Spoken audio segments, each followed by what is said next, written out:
Andy. Anyway, hold tight right there. We'll get back. I'll let you talk specifically about some of the most important of these cases after this. You're listening to the best liberty-oriented audio streamed around the clock, on the air and online. This is the Liberty Radio Network at LRN.FM.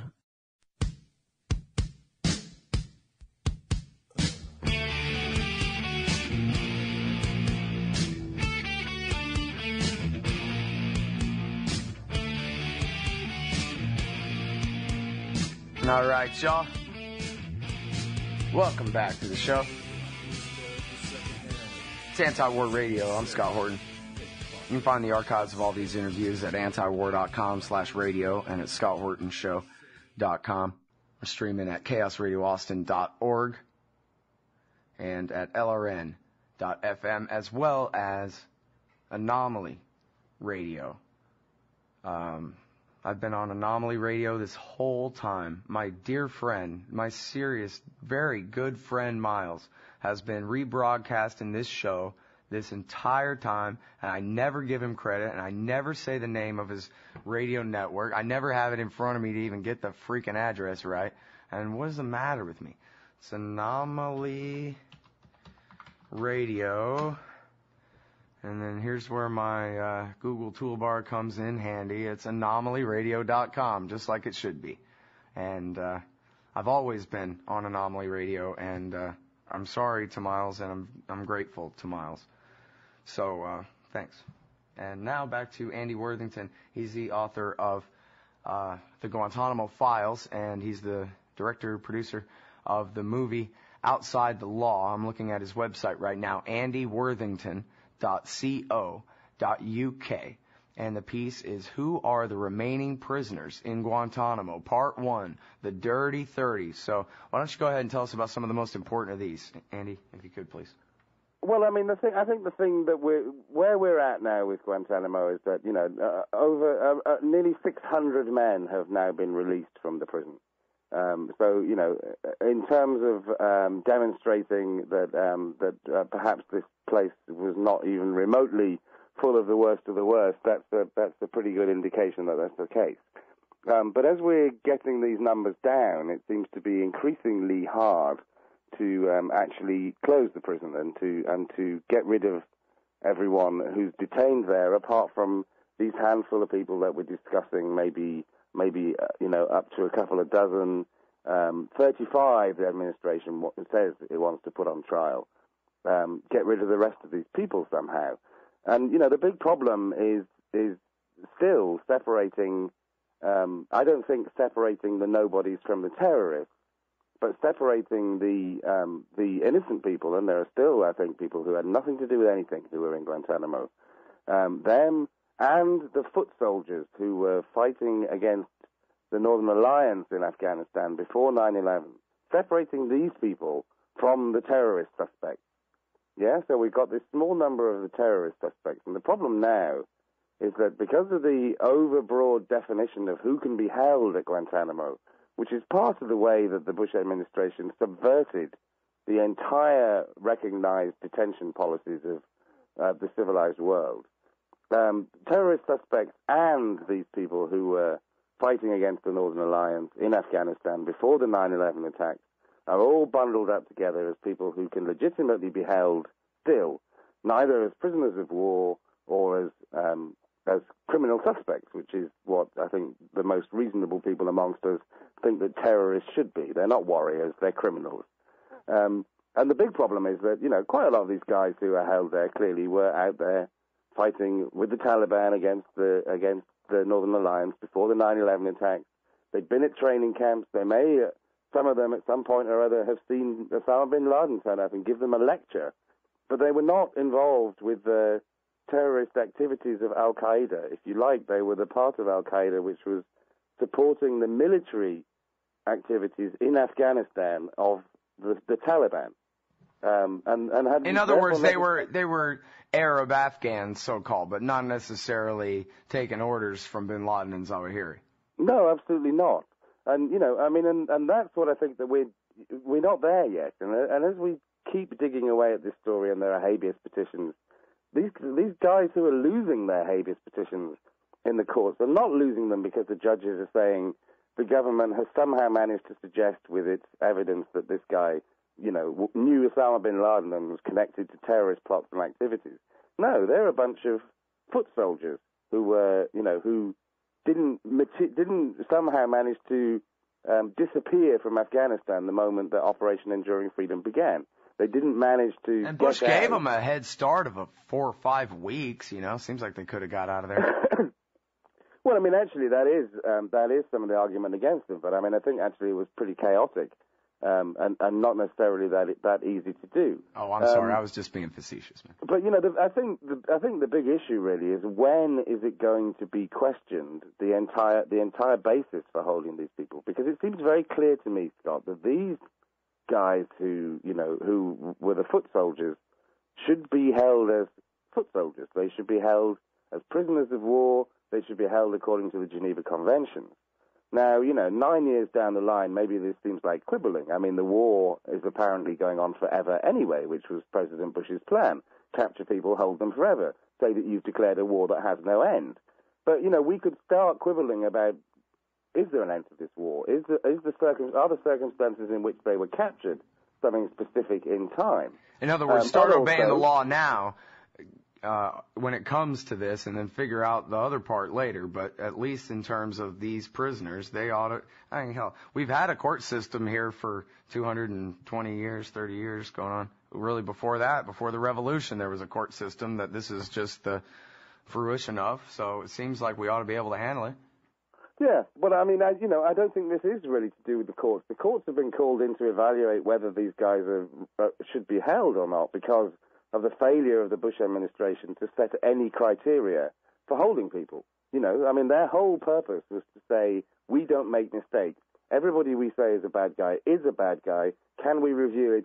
Absolutely not. Under no circumstances are you allowed to question the president's right to hold whoever he feels like. 9 years down the line nearly, we've got a bunch of foot soldiers. And the least that we should be discussing now is stop allowing, all the right-wing people to keep talking about these people as terrorists when they're clearly not. What we need to focus on, and everybody would agree, are the genuine terror suspects. The rest of the people are mislabeled. They're held in Guantanamo still, apparently forever, a place that is inevitably and inexorably going to be associated with terrorism. And they're not. They're soldiers. They're prisoners of war.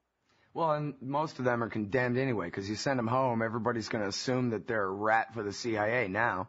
Well, I mean, the fact is that a lot of them are Yemenis, and there's no way that they can go home, because President Obama won't let any of them go home. Even if they win their habeas corpus petitions in a court, he won't allow any of them to go home. And that's because after the underpants bomber, he got a load of flack about Yemen is now a country where everybody's a terrorist sympathizer.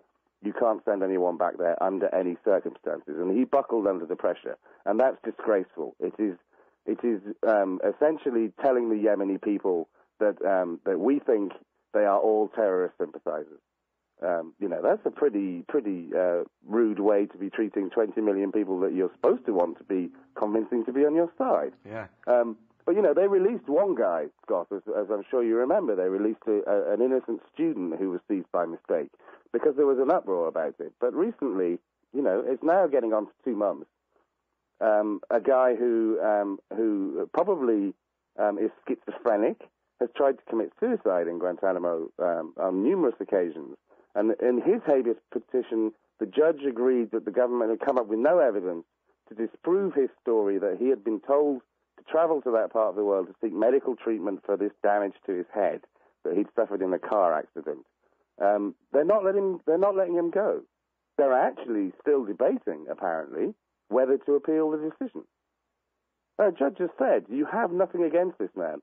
He is horribly ill. Send him back to Yemen. No, we're not sending anyone back to Yemen. Well, it's crazy, yeah? You mentioned, the whole thing, that's another great example, but it's almost like every example is the quintessential case, You mentioned Abu Zubaydah earlier. When George Bush was forced to admit what a torture was, of course, he said, we do not torture, and then he admitted torturing people. But then he invoked Abu Zubaydah and said, look, this guy, Abu Zubaydah, is this terrible guy, and he was a terrible terrorist, and he was going to kill your little kids if we didn't stop him and if we didn't torture him and all these things. And that was his excuse. But then, according to Ron Suskind, George Tenet, the head of the CIA, told George Bush, look, man, that's really not true. This guy, Abu Zubaydah, was a nobody. He was a secretary, a travel agent, and he was out of his mind, freaking crazy, with at least 5 different personalities. And Bush said to Suskind, you're not going to make me lose face on this, are you? That's right. That's where this whole thing comes from. This is all justified because of Abu Zubaydah, Andy. Well, Abu Zubaydah, I mean, you've mentioned how Ron Suskind was the first person to expose these stories. And, you know, what's happened since then is that the FBI interrogators who were responsible for talking to him before he was taken off their hands by the CIA, who went through his notebook, said, look, we found multiple personalities in which he's been writing obsessively in these diaries. Clearly, this is not a man with his head screwed on, you know, and they talked to Jane Mayer, right, in her book, The Dark Side. That's what you're referring to, am I right? Yeah, well, yeah, I mean, I know Jane covered it in the story as well, but a lot of it has been made publicly available in the years since, and the government has officially walked back from all of these claims. You know, all around the world, this is the really disturbing part of the story as well, Scott, is that all around the world, people have been, you know, in Canada, in the UK, who knows exactly where? We don't know how far this web goes, but people who were apparently implicated by Abu Zubaydah when he was tortured, and, you know, in this country have been held without charge or trial or under house arrest or, you know, are being, the government's trying to deport them on the basis of secret evidence to countries where they face the risk of torture. This evidence is coming from Abu Zubaydah, and they've been walking back from all of it because they've realized that they waterboarded him 83 times, and he lied to them. He didn't know about this stuff. You know, one of the FBI agents, his line about Abu Zubaydah was, they knew that this guy was crazy, and they knew that this guy was always on the phone. Do you think anybody important is going to tell him anything? I mean, you know, that's it. In one line, right? Here's a guy from the FBI figuring out that, of course, Abu Zubaydah wasn't the person that they thought he was. Now, you know, what gets me really, really about this is that had they not done this, had they followed the law enforcement route, I think Abu Zubaydah could have been the most amazing informer for them. He's a gatekeeper. People passed through. He was responsible for getting people in and out. He knew everybody. They could have used that. But you know what's really horrible about what the war on terror has done is that it's even crushed the ability of the United States to think that informers are useful. You've got a couple of guys in Guantanamo. One is an Egyptian who was involved in a training camp in Afghanistan, and the other is Mohammed ul-Salahi, who's in the news because the government is appealing his habeas petition. He won his habeas petition a few months back. He was in Germany. He's peripherally involved. He knew people involved with Al-Qaeda, but the judge said, look, there's nothing here to demonstrate that he knew anything that was going on or had any involvement. Yeah, this is really essentially kind of guilt by association. The government's appealing. They want his habeas petition quashed. They want to hold him in Guantanamo forever. Now, what's weird about this story is that when you ask the administration about Salahi, who was tortured, I mean, he was tortured in Guantanamo. They took him out in a boat in the bay. They threatened to kill him. They did all kinds of horrible stuff to him, such that his proposed prosecutor, a man named Stuart Couch, said, I can't go ahead with this case. I cannot do it. They went through all this stuff. They broke him eventually. And since then, they explained that he has become one of their most reliable informers in Guantanamo. Him and this Egyptian. There was a Washington Post story about it several months back. He's become one of their great informers who has told them so much great information that they're relying on. Now, there are intelligence officials with their heads screwed on who are saying, what are we doing holding this guy? We should put him in a witness protection program. We should allow him to live somewhere and change his identity for all the help he has given us. What's happening now is that it doesn't matter how much you help. You still get punished with being held indefinitely in Guantanamo, you know, for the rest of your life, whether you help anybody or not. It really doesn't make sense. All right, you know what? You know as well as I do we could go on like this for hours and hours, but I got to go. I got Elaine Castle coming up, and we're going to talk about the recent Ninth Circuit Court decision about Binyam Mohammed's case, which, of course, is very parallel to what you just said about Abu Zubaydah and all the lies that were tortured out of him. I'm sorry to cut you here, but I'm sure, as you well know, we'll do it again soon. Well, that's all right, Scott. Thank you very much. Always great to talk to you. Everybody, that's the heroic Andy Worthington, andyworthington.co.uk. The book is The Guantanamo Files, and the movie is Outside the Law.